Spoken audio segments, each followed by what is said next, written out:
बात जब बप्पा के भोग की आती है तब लड्डू यानी कि मोदक उनके बगैर तो पूजा अधूरी रह जाती है और बप्पा का ये प्रिय भोग भी माना जाता है। जी हाँ, बप्पा का प्रिय भोग मोदक है, ये बात तो आप सभी जानते हैं। लेकिन क्या आप जानते हैं कि उन्हें मोदक इतने प्रिय क्यों हैं? और जैसे कि आप जानते हैं कि इन दिनों तो बप्पा की धूम है और जहाँ देखो मोदक की अलग अलग रेसिपीज भी इंटरनेट पर छाई हुई हैं। लेकिन कभी आपने सोचा है कि बप्पा आखिर मोदक ही क्यों खाते हैं? चलिए जानते हैं आज इस वीडियो के माध्यम से उन 3 पौराणिक कथाओं के बारे में। तो चलिए दर्शकों, इसके पीछे के शिव और माँ पार्वती की कहानी आपको सुनाते हैं। कहते हैं कि गणेश जी के दांत टूटने की वजह से वो कोई हार्ड चीज नहीं खा सकते थे। मोदक मुलायम होते हैं और खाने में भी आसान होते हैं, इसलिए उनके लिए मोदक बनवाए गए। एक बार की बात है, भगवान शिव सो रहे थे और गणेश जी द्वार पर पहरा दे रहे थे। तभी परशुराम वहां आ पहुंचे तो गणेश जी ने उन्हें द्वार पर रोक लिया। परशुराम क्रोधित हो गए और गणेश जी से युद्ध करने लगे।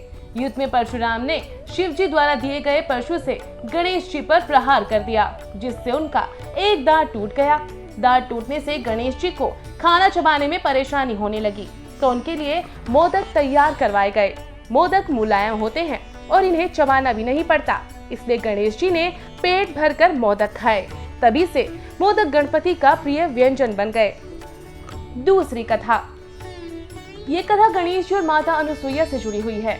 एक बार गणपति जी माता पार्वती और भगवान शिव के साथ अनुसुईया के घर पर गए थे। माता अनुसुईया ने सोचा कि पहले गणेश जी को भोजन करा दिया जाए। वो गणेश जी को खाना खिलाती ही जा रही थी, पर गणपति की भूख समाप्त नहीं हो रही थी। अनुसुईया ने सोचा कि कुछ मीठा खिला देती हूँ तो शायद गणपति का पेट भर जाए। माता अनुसुईया ने गणेश जी को मोदक का एक टुकड़ा दिया, जिसे खाते ही गणेश जी का पेट भर गया और उन्होंने जोर से डकार ली। जिसके बाद भगवान शिव ने जोर जोर से 21 बार डकार ली।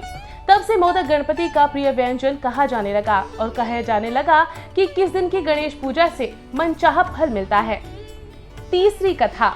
मान्यता है कि गणेश जी को अगर 21 मोदक चढ़ाए जाते हैं तो उनके साथ साथ बाकी के सभी देवी देवताओं का भी पेट भर जाता है। इसी वजह से गणपति को भोग में मोदक अर्पित किया जाता है, ताकि उनके साथ ही अन्य सभी देवी देवताओं का भी आशीर्वाद प्राप्त हो सके। मोद का अर्थ होता है खुशी। गणेश जी हमेशा खुश रहते हैं और अपने भक्तों के कष्ट को दूर कर उनके जीवन में भी खुशियां लाते हैं। इसीलिए तो गणेश जी को विघ्नहर्ता भी कहा जाता है। भक्त भी भगवान गणेश को खुश करने के लिए मोदक, जिसका अर्थ खुशी होता है, उसी का भोग लगाते हैं। तो दर्शकों, ये कहानी आपको कैसी लगी कमेंट बॉक्स में बताना ना भूलें और अभी चैनल को लाइक और सब्सक्राइब जरूर करें।